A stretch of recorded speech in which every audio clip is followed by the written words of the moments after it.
নমস্কাৰ ফ্ৰেণ্ডছ, আজি আমি আপোনালোকলৈ আগবঢ়াইছোঁ এটা ব্যক্তিক্ৰমী ভিডিঅ'। ফ্ৰেণ্ডছ, আমি আহিছিলোঁ আজি দেৰগাঁৱৰ কৰৈনীৰ বাইদেউ ঘৰলৈ, দেৰগাঁও কৰৈনীৰ বাইদেউ আৰু ভিনদেউ ঘৰলৈ। এয়া আমি তাৰ কিছু দৃশ্যাংশ দেখুৱাইছোঁ আপোনালোকলৈ।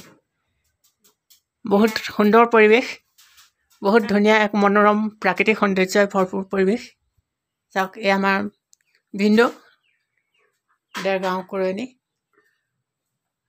এজন ভাল ঢুলীয়া, ভাল এজন গায়নো।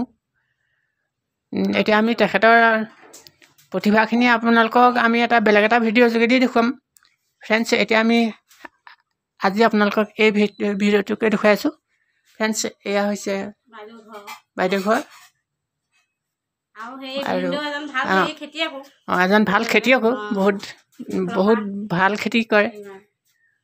বহুত ধুনীয়া ধুনীয়া মনোৰম ক'বলৈ মানে এতিয়া ভাষা বিচাৰি পোৱা নাই। বহুত ধুনীয়া প্ৰাকৃতিক এক মনোৰম পৰিৱেশ। আমি আপোনালোকক তাৰ কিছু দৃশ্যাংশ দেখুৱাম আৰু প্ৰথমতে এয়া আপোনালোকক তাৰ ঘৰটো দেখুৱাইছোঁ। এয়া আমাৰ মিছেছ, এয়া আমাৰ ভিনদেউ ক'লোৱেই। আৰু এয়া এইফালে চাওক, কিমান সুন্দৰ এক পৰিৱেশ। আৰু আমি তাৰ কিছু দৃশ্য দেখুৱাইছোঁ। এতিয়া আমি বাহিৰৰ কিছু দৃশ্য দেখুৱাম অলপ পিছত। এতিয়া আহিছোঁ আমি ভিতৰৰ ফালে অকণমান দেখুৱাইছোঁ। এইফালে বাইদেউহঁতৰ ড্ৰয়িং ৰুম আছে, এইফালে বেডৰুম, আৰু এইফালে আছে এইফালে এয়া পাকঘৰ। আমি তাৰ কিছু দৃশ্য দেখুৱাই আছোঁ। আৰু এইফালে এয়া পাকঘৰ। এয়া বাইদেউ, আমাৰ বাইদেউ ৰান্ধনি হৈ আছে এতিয়া। বহুত ধুনীয়া ধুনীয়া খানা বনায়। আৰু বাইদেউ ভাগৰি পাইছে আমাৰ আতিথ্য কৰি কৰি। হয়, ভাগৰি পাইছে কালিৰ পৰা খুৱাই খুৱাই। কি বনাইছে এতিয়া ক'বলৈকে ভাষা বিচাৰি পোৱা নাই।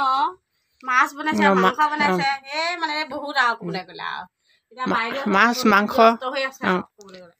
পিঠা, চুজি, লাডু, বহুত আইটেম বনাইছে। আমি যিখিনি আচলতে খাই শেষ কৰিব পৰা নাই। প্ৰতিটোৱে এটা এটা টেষ্ট কৰিছোঁ। আৰু তাৰ সেইখিনি ভিডিঅ' আমি পিছত দেখুৱাম আপোনালোকক। এতিয়া তাৰ কিছু দৃশ্য দেখুৱাই আছোঁ, তাৰ কিছু পৰিৱেশ। আৰু এইফালে চাওক, এয়া কিমান এক সুন্দৰ মনোৰম প্ৰাকৃতিক সৌন্দৰ্যই ভৰপূৰ পৰিৱেশ। ফ্ৰেণ্ডছ, চাওক, আমি আপোনালোকক আৰু দেখুৱাম কিছু দৃশ্যাংশ। এয়া ভিনদেউ আমাৰ, এজন বহুত ধুনীয়া এজন খেতিয়ক হয় অঞ্চলটোৰ, আৰু এজন ঢুলীয়া, ভাল ঢুলীয়া, আৰু গায়ন বায়নতো এজন অভিজ্ঞ প্ৰতিভাসম্পন্ন ব্যক্তি, আমাৰ সন্মানীয় ভিনদেউ এজন। আৰু আমি আৰু কিছু দৃশ্য দেখুৱাইছোঁ আপোনালোকক। ফ্ৰেণ্ডছ, এইফালে চাওক, কিমান মনোৰম প্ৰাকৃতিক সৌন্দৰ্যই ভৰপূৰ এক পৰিৱেশ।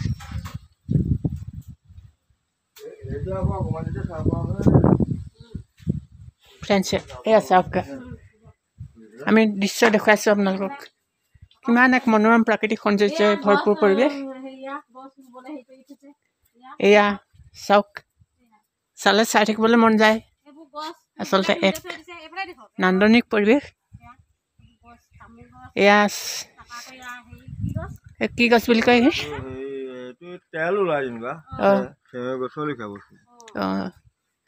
চেউ গছৰ পৰা এইটো তেল উৎপাদন কৰে। এইখিনি ৰুবলৈ প্ৰস্তুত কৰি থৈছে। আৰু এইফালে চাওক, এয়া আমি দেখুৱাই আছোঁ তাৰ কিছু দৃশ্যাংশ। এয়া কুঁহিয়াৰ খেতি ৰোপণ কৰি থৈছে। আপোনালোকে তাৰ দৃশ্য দেখিছে নিশ্চয়। চাওক, কিমান এক মনোৰম প্ৰাকৃতিক সৌন্দৰ্যৰে ভৰপূৰ পৰিৱেশ। ফ্ৰেণ্ডছ, চাওক, এইফালে খেতিয়ে খেতি। আচলতে প্ৰাকৃতিক সৌন্দৰ্য ভৰপূৰ এক পৰিৱেশ। আৰু ইয়াৰ মাজত থাকি বহুত আনন্দ লাগে, বহুত সুখ পোৱা যায়, বহুত শান্তি পোৱা যায়। আৰু সেয়ে আমি আপোনালোকলৈ এই ভিডিঅ'টো দেখুৱাই আছোঁ। ইয়াত চাওক, কুঁহিয়াৰ ৰোপণ কৰিছে। বহুত ডাঙৰ খেতি হয় ইয়াত। দেৰগাঁও কৰৈনী অঞ্চল এয়া। আৰু আমি তাৰ দৃশ্য দেখুৱাই আছোঁ আপোনালোকক।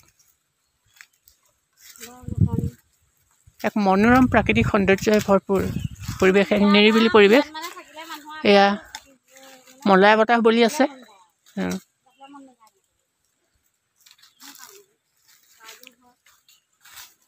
চাওক ফ্ৰেণ্ডছ, এক মনোৰম প্ৰাকৃতিক সৌন্দৰ্যই ভৰপূৰ পৰিৱেশ।